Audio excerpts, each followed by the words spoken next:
बिस्मिल्लाहिर्रहमानिर्रहीम। अस्सलाम वालेकुम students, welcome back to the new video and welcome back to the channel literature coverage.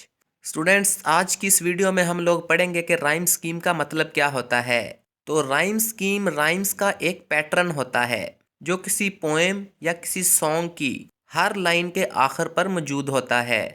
वैसे तो लफ्ज़ राइम का मतलब होता है कोई शॉर्ट पोएम, लेकिन यहाँ पर वर्ड राइम का मतलब है रेपिटिशन ऑफ सिमिलर साउंड्स, यानी कि लफ्ज़ों की मिलती जुलती आवाज़ों का रिपीट होना। और वो लफ्ज़ों की मिलती जुलती आवाज़ें किसी नज़म या किसी गाने की लाइनों के आखिर में रिपीट होंगी। तो राइम स्कीम का मतलब ये हुआ कि किसी नज़म या किसी गाने की लाइनों के आखिर में लफ्ज़ों की एक जैसी आवाज़ों का रिपीट होना, यानी वर्ड्स की सेम साउंड्स की रेपिटिशन होना। For example eat, meat. तो इन दोनों लफ्ज़ों की जो साउंड्स हैं वो सिमिलर हैं, एक जैसी हैं। तो अगर ईट वर्ड एक लाइन के आखिर में आ जाए और मीट वर्ड दूसरी लाइन के आखिर में आ जाए, तो वो दोनों लाइनें एक राइम के पैटर्न में आ जाएंगी।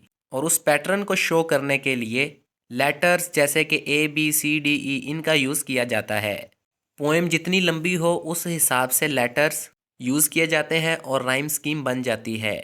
तो स्टूडेंट्स, एग्जाम्पल के लिए विलियम वर्ड्सवर्थ की पोएम डैफोडिल्स का एक स्टैंजा पढ़ते हैं। I wandered lonely as a cloud that floats on high over vales and hills when all at once I saw a crowd, a host of golden daffodils, beside the lake beneath the trees, fluttering and dancing in the breeze। अब हम लोग लाइनों के आखिर पर देखेंगे कि कौन से वर्ड्स ऐसे हैं जिनकी साउंड्स एक जैसी हैं और वो रिपीट भी हो रही हैं। तो पहली लाइन का आखिरी वर्ड है क्लाउड। क्लाउड वर्ड की साउंड तीसरी लाइन के आखिरी वर्ड क्राउड के साथ मिलती जुलती है, क्लाउड क्राउड। अब इन दोनों लफ्ज़ों की साउंड्स इस स्टेंजा में मौजूद किसी और वर्ड के साथ मैच नहीं हो रही, तो हम लोग क्लाउड और क्राउड को हाईलाइट कर देते हैं और इनके साथ लेटर ए लिख देते हैं। अब दूसरी लाइन का आखिरी वर्ड है हिल्स, जिसकी साउंड चौथी लाइन के आखिरी वर्ड डैफोडिल्स के साथ मिलती जुलती है, हिल्स डैफोडिल्स। तो हम लोगों ने इन दोनों लाइंस के आखिर में लिख दिया लेटर बी, जो कि दोनों लाइनों के आखिरी वर्ड्स की रेपिटिशन ऑफ साउंड्स को जाहिर कर रहा है। अब बच गई आखिरी दो लाइनें। आखिरी दो लाइनों में ट्रीज और ब्रीज, इन दोनों लफ्ज़ों की साउंड सेम है और साउंड की रेपिटिशन हो रही है, यानी सेम साउंड्स की रेपिटिशन।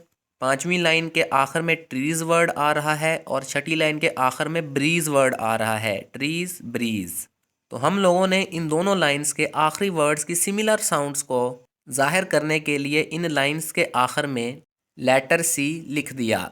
तो इस स्टैंजा की राइम स्कीम बन गई ABABCC।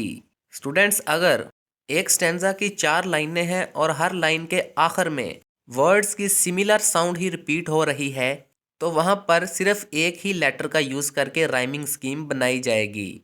फॉर एग्ज़ाम्पल, एक स्टैंजा है जिसकी 4 लाइनें हैं और लाइनों के आखिर में कुछ इस तरह के वर्ड्स आ रहे हैं। पहली लाइन के आखिर में क्लाउड, दूसरी लाइन के आखिर में क्राउड, तीसरी लाइन के आखिर में प्राउड और चौथी लाइन के आखिर में लाउड।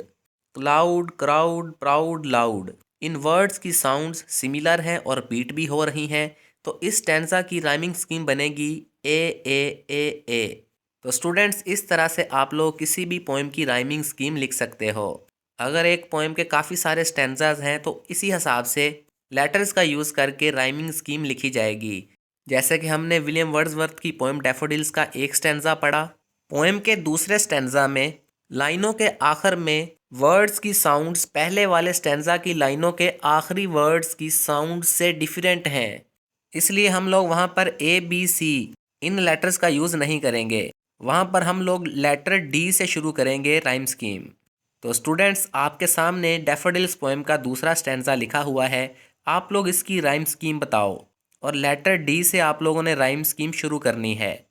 राइम स्कीम के बारे में स्टूडेंट्स कुछ बातें और नोट कर लें कि राइम स्कीम क्यों यूज़ की जाती है एक पोएम के अंदर। तो पोएम के मैसेज को एक स्ट्रक्चर में लिखने के लिए, एक पैटर्न में लिखने के लिए राइम स्कीम का यूज़ किया जाता है।